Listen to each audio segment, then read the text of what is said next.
All right, so here we have the PulseCon exclusive of Andor. This is our first Andor figure for the, actually, I think even for, for TBC as well. So it's kind of nice. We get our first Andor. We're, 6 weeks into the show, so we're actually getting something while the show is on. You can see we have the artwork there on the side. B2-EMO over there. And a very plain black back. Just a Star Wars Andor back here. No description or anything. And then this is the type where you can pull out the pieces, I think, right? Oh, I have to cut some tape. Yes, I have to cut some tape here. Just a minute. All right, so we can slide out that, and it actually comes all the way out, unlike the ones where we've had previously where it was still attached to the box. We slide it all the way out. See, we still have the artwork there on the side too, which is the same as that. So there's B2-EMO. And we can slide out Cassian. I think. Thought I got all the tape here. There we go.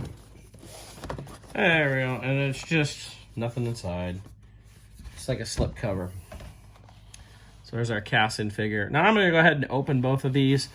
Sometimes with some of these in the past, I've gone ahead and... Oh, we actually have information here. It's kind of like the back of the box there. Sorry. It's also all in English.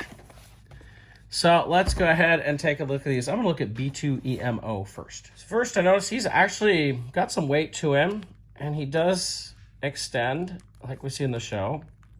Kind of pops up there. See his little eye and everything. Some good detail in there. See if I can get in there so you can see that pretty well. Yeah, there we go. You can actually see the extra paint on the eye. Lots of weathering on the droid. The legs or feet, or whatever you want to call it, they move a little bit. Not as much as what we saw in the Disney Build-A-Figure droid. Kind of move together. And you can kind of tilt them, and I think you can, yes, you can move the head here. So, I mean, is this a figure? I mean, this was an expensive set. Was it worth it? I'm going to come back to that a little bit. We'll go ahead and take a look at Cassian, and I'm going to come back to him for a little bit. So here's Cassian. I know some people described it as looking like a homeless character or something, but it's very accurate for how we see him early in the show. Look at the portrait there up close. It looks pretty good. It's especially nice after, the Rogue One Cassian Andors did not have good face paint. Not until we had the update in face paint, was that last year, 2 years ago, did we finally get decent face paint.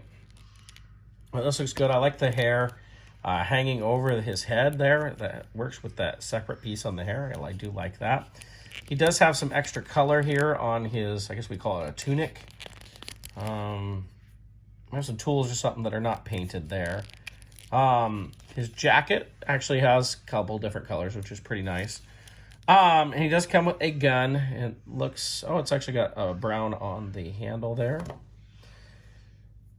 It's a very Blade Runner-esque gun right here, in my opinion. In fact, I feel the show is very Blade Runner-esque. I've enjoyed it. I'm up through, episode 6 now, and I've really enjoyed the show. But he can hold his gun very well. It's a very nice Cassian figure. I think it's going to be unfortunate when this hits the pegs as a regular figure. I didn't order one because I knew I was getting this set, and I didn't see a reason in ordering one. And as much as the older Cassians were peg warmers, that makes me worried this might be too. Especially since, Cassian's been a great show, but none of these figures are really like pop-off, amazing-looking characters type thing. But you can see like extra little detail in the lapels folded over and the hood. The hood doesn't move up or anything, but it's nice to have there. All in all, I think this is a pretty nice figure. The articulation, we're seeing more of this different, I don't want to call it like the thigh articulation or something like that. But, we started to see that with Boba Fett and Ahsoka from Mandalorian, to where it wasn't cut the same way on the thighs. It kind of covers up the knee, but then it's working. I don't know if that's just a new way they're trying the articulation. It does look pretty good, though. So I want to come back to B2-EMO and wonder why this is basically the cost of another figure. This set was like $55, so that's like 2 figures plus like the $5 convention tax, if you will. So let's look at how much articulation. If we're going to count each one of these parts that pop up, so we have 1, 2, 3, and I'm going to count this as 4 with a rotating head. These kind of move. Oh, they do move in and out. Okay, so we do get that. So that's 5, and they go rotate a little bit back and forth. 6. We got the same over here, 7 and 8. So he does have some articulation. He has some heft to him, but so how does that compare to another Black Series figure that's considered a full figure?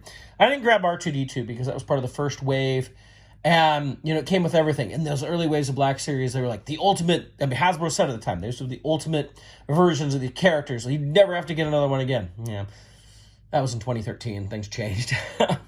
So I grabbed this guy from the Astromech, was it 3-pack? So what do we have? We have, let's see, 1, 2, 3, 4, 5, 6, 7, 8 points of articulation, basically. So on him we have 1, 2, 3, 4. I'm going to count the foot here, 5, 6. And then we have all these doors, 7, 8. And I mean, you can take these out. I'm going to count those as 9, so that's pretty close. So height-wise, our Astromech droid is definitely taller than B2-EMO. So I'd say there's more to this droid than this one. It's not as much. This is more than just an accessory. This is more than the little droid that came with the Cad Bane exclusive or the extra pieces that came with the armor. A little bit more. Maybe you could justify getting up to $40, $45 in the set, but $55 just seems at least $10 too much. So, of course, at the same time, we're probably not going to see this droid released separately. So it's about the only way to get it, unfortunately. So that is my look here at Cassian Andor and B2-EMO. To see what you think. This was the convention exclusive. I don't know if it's still available. The amazing thing is, if you ordered it, it shipped pretty much right away. So that was pretty cool.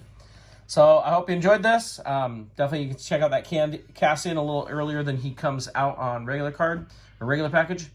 And getting to take a look at that B2-EMO. Thanks a lot.